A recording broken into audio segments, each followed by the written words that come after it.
I'm calling you with all my joy and all my love is feeling good.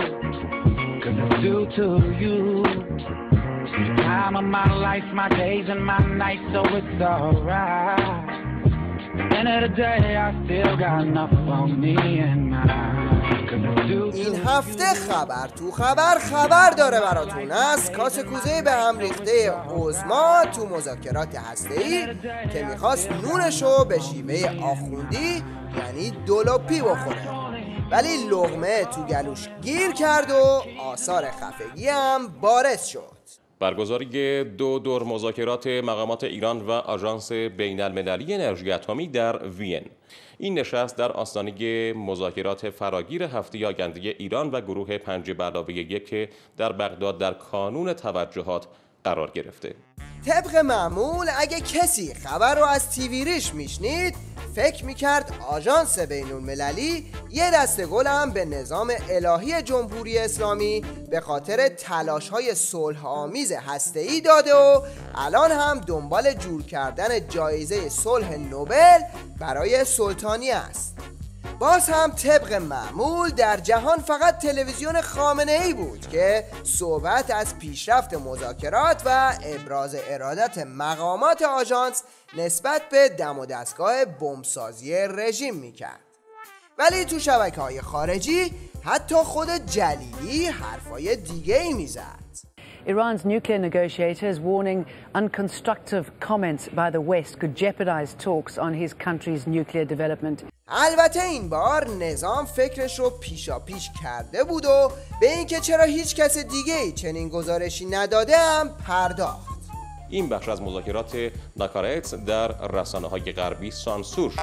به هر حال افشا شدن اسم 60 تا نهاد و فرد دست‌اندرکار بمب توسط دشمنای نظام که تقریباً همزمان بود با لو رفتن عکس اتاقک انفجار برای آزمایش کلاهک‌های انفجاری بعد جوری کاسه کوزه عظما رو به هم زد. در آستانه نشست بغداد تلاش میکنن فعالیت صلح‌آمیز هسته‌ای ایران رو نظامی جلوه بدن.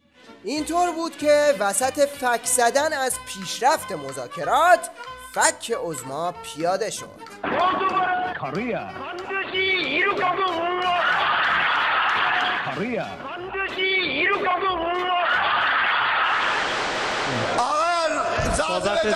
تمام شده های قاضی. آخه تمام نشه. یه میگم اوضاع آرام بشه. از همکاران محترم استدعا میکنیم آیه پاپلی، آیه شبانپور.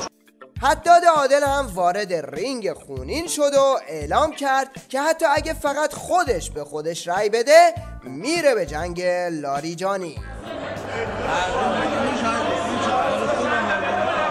خب از ابهام به وجود اومد.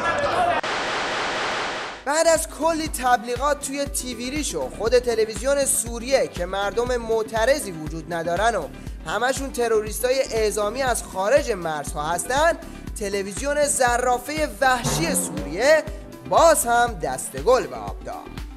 اول حرفای تلویزیون خامنه‌ای: اعترافات تروریست‌ها به جنایاتی که در سوریه می‌کنند. برگزاری انتخابات پارلمانی بخشی از تغییر و تحولات سیاسی در سوریه بود و مردم در این انتخابات از نظام حاکم حمایت و اعلام کردند. برای نخستین بار اعترافات 3 تروریست تبعی کشورهای عربی که در سوریه بازداشت شده اند از تلویزیون دولتی این کشور پخش شد. از ابتدای ناآرامی‌ها در سوریه مسئولان این کشور بارها اعلام کردند که در سوریه با گروه‌های مسلحی درگیر هستند که از خارج از کشور حمایت می‌شوند و هزاران مزدور خارجی در مناطق مختلف به عملیات تروریستی دست می‌زنند. فقط یه مشکل کوچیک وجود داره. این تروریست خارجی که از خارج مرزها و غیر قانونی وارد سوریه شده و همه به هم ریختگی‌های این کشور هم زیر سرشه، فکر کنم قیافش یک کمی آشناست. بله، تو تظاهرات طرفداران بشار اسد هم بوده. البته آبروریزی‌های تلویزیون دجال بچه سوری تمومی نداره. چند تا نمونه دیگه از دستگل‌های این هفته. قرار بوده مصاحبه با این خانم یه فضای خیلی راحت و آروم رو در دمشق تداعی کنه، ولی تصویر صف نظامی ها نشون میده که پشت دوربین ظاهراً حکومت نظامی برقراره. اینجا هم دوربینچی ابله تلویزیون حکومتی به عقلش نرسیده که وقتی نوشته میذاری جلوی طرف و بهش میگی از روی این بخون، باید حواست باشه که کسی از خود این داستان فیلم و عکس نگیره دیگه. البته این اولین بار نیست که چنین خرابکاری به بار میاد. تیوی ریش 2 سال پیش همین رو تجربه کرده بود. I don't fear nobody. Oh, I don't call nobody but you. My one and only. I don't need nobody. No, I don't fear nobody. No, I don't call nobody but you. All I need in my life. All that I need. I'm calling you. With all my joy and all my love, it's feeling good. Gonna do to you.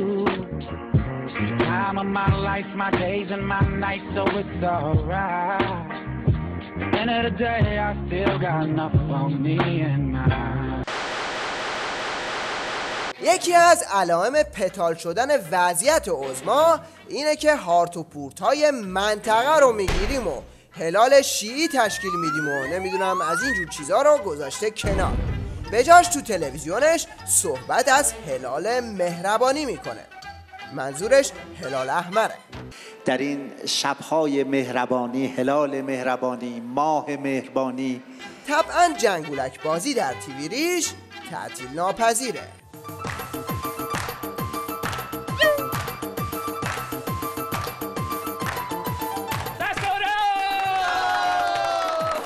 خدا رو شکر که این برنامه به عنوان یکی از بهترین برنامه‌های نوروز شناخته شد.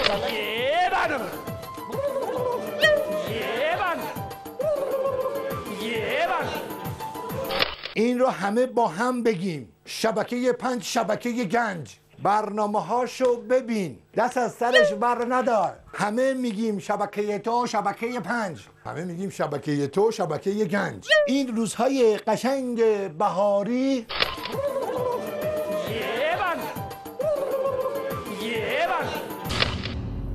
خورشید بانو چادر به سر کرده، رویش عین ماه شده.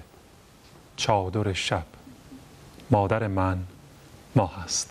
چادر 4 دور: عفت، جمال، بینش و حریم.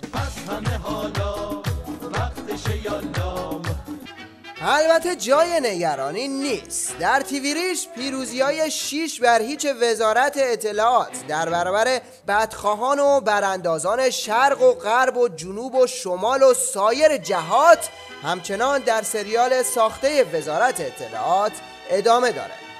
هر هفته نیروهای استکباری منکوب میشن ولی تموم نمیشن تا هفته آینده هم یه برنامه‌ای داشته باشن که پخش کنن.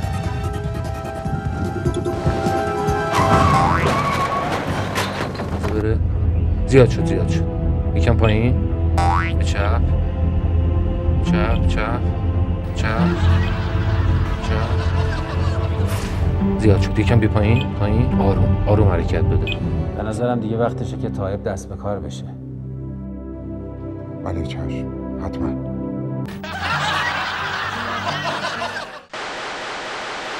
در بخش مشنگستان اول بریم سراغ یه دکتر کردانی آکسفورد تپه‌ای که تا حالا به عنوان شاعر غالب میشد. حالا مجری برنامه تخصصی رژیم از آب در اومده. اینکه موضوع برنامه چی هست رو فکر کنم از خودش بشنویم باحال‌تر باشه.